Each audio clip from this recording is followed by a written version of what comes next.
नमस्कार and welcome to Bharat affairs.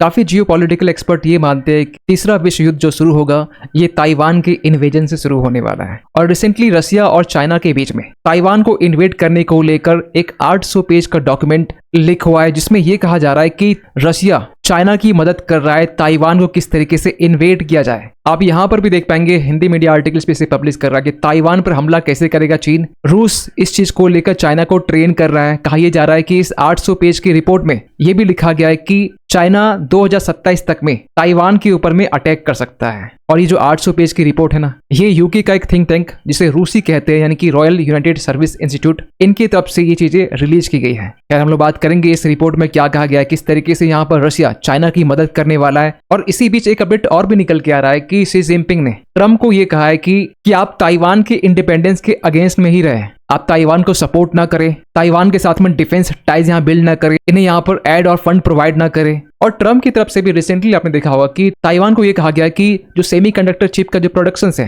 ये 50% आप यूएस में कर लो और 50% आप ताइवान में कर लो। लेकिन इसको लेकर भी ताइवान ने रिजेक्ट किया था। यार इसको भी हम लोग बात करेंगे। लेकिन हाल ही में यूएस का जो न्यू नेशनल डिफेंस स्ट्रेटजी है जो हर 4 साल में रिलीज की जाती है, जिसमें काफी शॉकिंग बातें की गई है। यहाँ ये भी कहा गया है कि यूएस अपने वेस्टर्न हेमिस्फीयर में फिर से शिफ्ट हो रहा है। यूएस फिर से अपनी आइसोलेशन की पॉलिसी को यहाँ पर रिवाइव कर रहा है और जो फोकस था एशिया में या फिर इंडो पैसिफिक में, यहाँ से ये डाइवर्ट करके फिर से ये यूएस में फोकस करने वाला। कहा यह भी जा रहा है कि इसके कारण जो ताइवान है pentagon new national defence strategy से काफी कंसर्न है। तो इन्हीं सब चीजों को लेकर हम लोग इस वीडियो में डिटेल से बात करने वाले हैं। तो पहले अगर बात करें यहाँ पर कि रूसी की तरफ से रॉयल यूनाइटेड सर्विस इंस्टीट्यूट की तरफ से काफी शॉकिंग बातें रिवील की गई है, जहां पर यह कहा जा रहा है कि इस 800 के पेज में चाइना किस तरीके से ताइवान को इन्वेड करेगा, इसमें रशिया किस तरीके से हेल्प करने वाला है और एक टाइम पीरियड डिसाइड की गई है 2027 तक में चाइना इन्वेड करेगा ताइवान को। आपको बता दें कि जो RUSI है ये वर्ल्ड का oldest defence and security think tank है, जिसे 1831 के टाइम में बनाया गया था।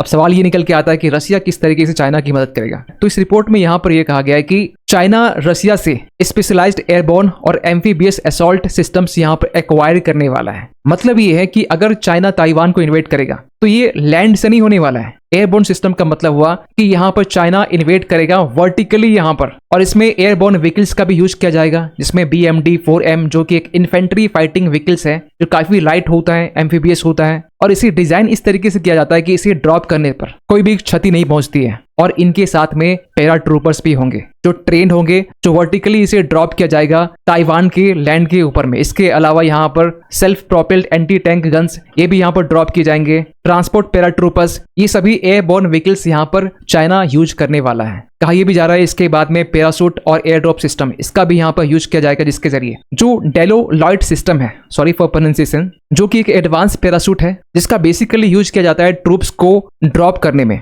और लास्ट में यहाँ पर training and knowledge transfer, China Russia के जो एक्सपर्ट्स हैं ये चाइनीज एयरबोर्न यूनिट्स को ये ट्रेनिंग भी दे रहे हैं। कहा यह भी जा रहा है कि टेक्निकल मैनुअल्स और डॉक्यूमेंटेशंस ये भी हैंड ओवर किया गया है लोकल चाइनीज प्रोडक्शंस को, और चाइना इसे 3 ऑपरेशनल फेज में इसे अंजाम देने वाला है। पहला तो शॉक स्ट्राइक, जहां पर डेलोलॉइड जो पैरासूट से इसका यूज किया जाएगा, जिसमें ताइवान की लीडरशिप, रडार, कम्युनिकेशन सेंटर्स इसे टारगेट किया जाएगा। उसके बाद में एयरबोर्न सीजर्स, जहां पर जो PLA के जो पैरा ट्रूपर्स होंगे इसे ड्रॉप किया जाएगा, जिसका बेसिकली मकसद होगा एयरफील्ड को कैप्चर करना, पोर्ट्स को कैप्चर करना, जिसमें ताओयुआन एयरपोर्ट और कीलुंग पोर्ट जो ताइवान का है। और ये होने के बाद में एक बार जहां ब्रिज हेड सिक्योर हो गया, जो PLA के नेवी है यहाँ पर टैंक्स, आर्टिलरी और लॉजिस्टिक्स इससे अटैक करेंगे ताइवान के ऊपर में। कहा यह भी जा रहा है कि रशियन इक्विपमेंट भी यहाँ पर एक फोर्स मल्टीप्लायर का काम करने वाला है। मींस इस रिपोर्ट में एक बात यहाँ पे क्लियर लिखी गई है कि इसमें चाइना रशिया के द्वारा प्रोवाइड किए गए जो टेक है इसका यूज करने वाला है, क्योंकि रशिया के पास में जितने भी वेपन्स हैं इसको लेकर ये कहा जाता है कि ये सभी वेपन्स में पानी भरे हुए हैं और इसलिए ये ताइवान को इन्वेड नहीं कर सकते। ये बातें ना आज से 1.5 साल पहले की हम बात करें जब ऐसे रिपोर्ट्स निकल के आ रहे थे। खैर यहाँ पर ताइवान का रिस्पॉन्स क्या है, ताइवान की तरफ से ये कहा गया है कि हम लोग तैयार है, हर एंगल से तैयार है हम लोग। और इस रिपोर्ट के बाद में ताइवान ने अपने ब्लैक हॉक हेलीकॉप्टर को हाई अलर्ट में रखा है। कहा यह भी जा रहा है कि ताइवान का ताओ युआन इंटरनेशनल एयरपोर्ट है, यहाँ पर इस हेलीकॉप्टर तैनात किया गया है। खैर शी जिनपिंग आज के टाइम में ट्रम्प को भी पुश कर रहे हैं। कहा यह भी जा रहा है कि यूएस और चाइना के बीच में जो टिकटॉक को लेकर यहाँ पर डील हुआ है, इसमें चाइना ने टिकटॉक का जो ऑपरेशन यूएस में है इसे यहाँ पर यूएस को हैंड ओवर कर दिया है और इसके बदले में चाइना ये चाहता है कि आप हमें हेल्प करें ताइवान को ऑक्युपाई करने में। और स्पेशली ट्रम्प को यहाँ पे ये कहा जा रहा है कि ताइवान की इंडिपेंडेंस को लेकर आप हमेशा अपोज ही करेंगे, इसके फेवर में न बात करेंगे, न इनसे आगे कभी डिफेंस टाइज बूस्ट करने के बारे में बात किया जाएगा। और इसीलिए आपको पता होना चाहिए कि पिछले ही मंथ सितंबर के टाइम में जब शी जिनपिंग और ट्रम्प दोनों के बीच में बातचीत होती है, उसके बाद में ट्रम्प ताइवान को जो मिलिट्री एड यहाँ पर देने वाले थे $400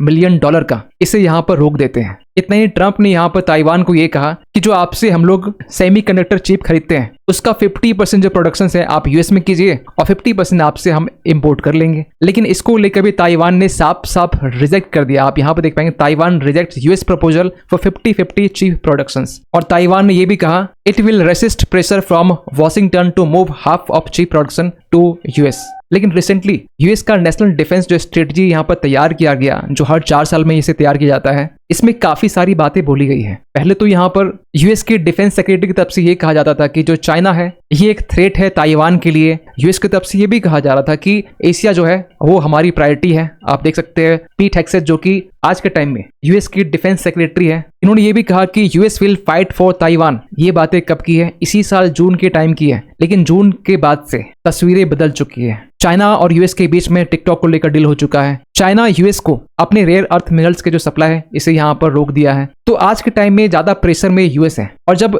यूएस की तरफ से अपनी न्यू नेशनल डिफेंस स्ट्रेटेजी को यहाँ पे तैयार किया गया, उसमें ये कहा गया कि यूएस की जो डॉक्ट्रिन है ये अब द स्ट्रेटेजी ऑफ डिनाइल पर काम करता है। आपको बता दें कि जो एल्ब्रिज कॉल्बे हैं, जो कि farmer deputy assistant secretary of defence है, जो कि एक की फिगर माने जाते हैं इस डॉक्ट्रिन को तैयार करने में, इनका व्यू यहाँ पर ये है कि यूएस प्राइमरली यहाँ फोकस कर रहा है एशिया पर, लेकिन अब यूएस ओवर प्रॉमिसिंग करने से बच रहा है। मीन्स इनके जो सॉफ्टवेयर लैंग्वेज है इसमें यह कहा जा रहा है कि ताइवान हमारे लिए इंपॉर्टेंट है but not essential. Taiwan very important but not essential. Means साफ साफ यहाँ पे यूएस का शिफ्ट देखने को मिल रहा है, जहां पर आज के टाइम में यूएस ताइवान को ना प्रायोरिटी देना चाह रहा है। इंडो पैसिफिक में इनका जो इंटरेस्ट है काफी ये कम हो चुका है। कहा यह जा रहा है कि यूएस अपनी होमलैंड और वेस्टर्न हेमिस्फीयर पर ज्यादा ये फोकस कर रहा है। वैसे यूएस यहाँ ये भी कहता है कि ताइवान को अपने डिफेंस में रिफॉर्म्स लाने की जरूरत है, ताइवान को यहाँ पर फंड की जरूरत है, ताइवान को यहाँ पर चाइना के अगेंस्ट में डिफेंड करने की जरूरत है। ये तमाम चीजें बातें बोली जाती है, लेकिन ये सभी ऑन द पेपर आज के टाइम में है। लेकिन एक तरफ जियोपॉलिटिकल एक्सपर्ट ये भी कहते हैं कि यूएस ताइवान को इजिली यहाँ पे अबेंडन नहीं कर सकता है, छोड़ नहीं सकता है, क्योंकि इसके कुछ जियोपॉलिटिकल वैल्यू भी है। क्योंकि ताइवान को यहाँ पे इन्वेड करना तो ये एक लिंचपिन की तरह होगा कि ये पहला आइलैंड चेन होगा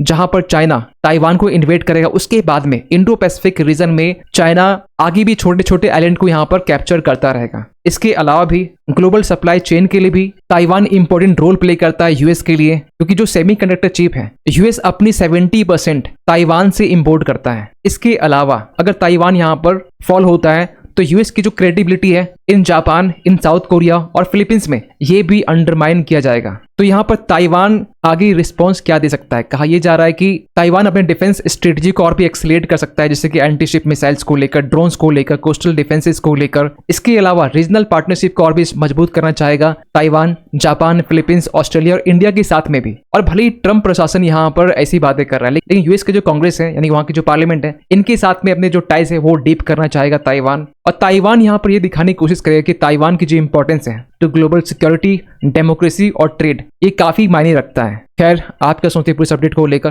कमेंट कीजिएगा। मिलते किसी अगली वीडियो में, तब तक के लिए थैंक यू सो मच।